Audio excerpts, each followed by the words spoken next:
Okay, hello everybody. My name's Jameson Young. I'm sitting here with Jameson Young. Hello. Today we got three stories for you. One is about the popular GoFundMe account going around to raise money for Trump's wall. The other one is a real life Jaws attack where the movie Jaws was actually filmed, and the other one is the shocking small age difference between two co-stars on a movie called Love Actually, a movie filmed 15 years ago.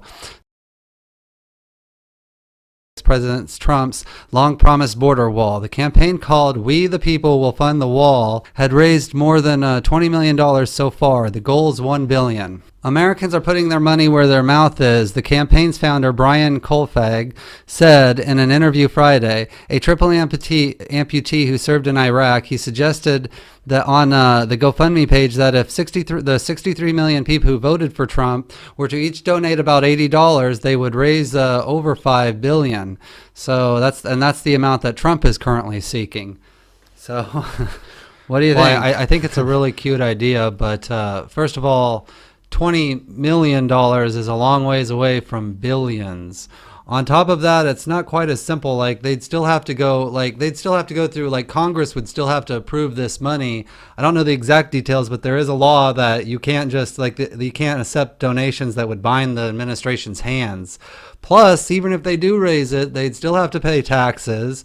They'd still have to, GoFundMe would take their cut. So even if they do raise the $1 billion, they'd end up only getting half of that, and which is be a fraction of what Trump wants and or needs.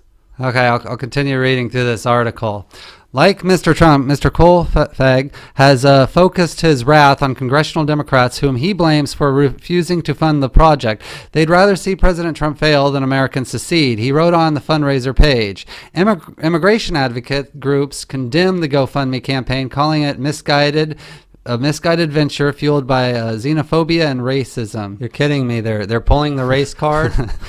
The fundraiser is a direct consequence of the president's year-long fear-mongering about immigrants, said Jonathan Ryan, executive director of the Refugee and Immigration Center for Education and Legal Services. If they were actually immigration advocates, they would have no problem. They're actually illegal immigration advocates. Well, I suppose so. I don't know.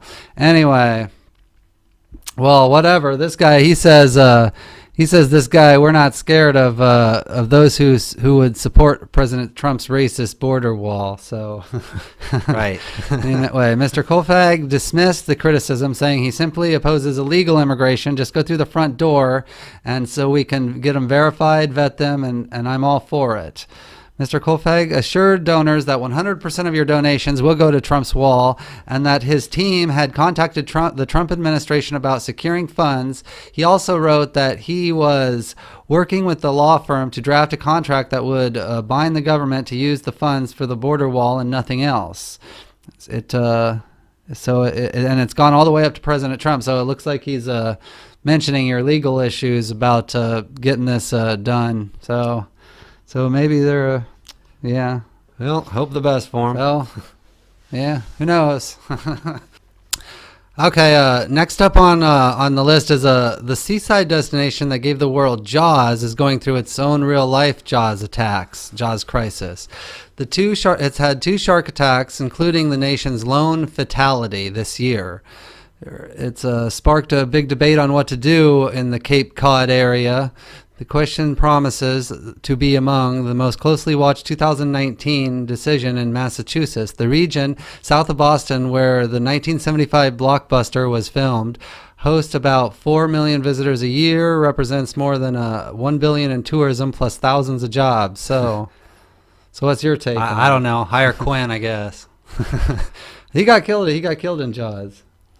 Yeah, whatever. Some of the suggestions are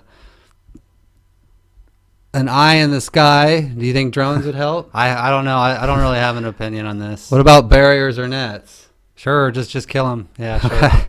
Well, here you go. There's also been some talk about possibly hiring a bunch of fishermen to go out and hunt down a bunch of sharks and seals. Yes, this is the one I want. Drop depth charges. Okay. Well, anyway, moving on. Okay, and in our final finale story In recent weeks, this has been trending, I guess, on like social media. But if you remember the movie that came out, Love Actually, about 15 years ago, there's an unbelievable small age gap between the stars who played Sam and Juliet. Sam was played by a actor named Thomas Brody Sangster. He plays the little tiny boy, Liam Neeson's adorable little son. And then Juliet, she was played by Keira Knightley. So anyway, I guess all over social media, it's like this big thing. People like can't believe it. I guess he was 12 and she was 17 when they filmed. So what's your opinion on I don't this, know. I don't have an opinion. Nah, you gotta have. This is our final finale story, so you gotta have. My at least one opinion is I'd like to stick it to Keira Knightley.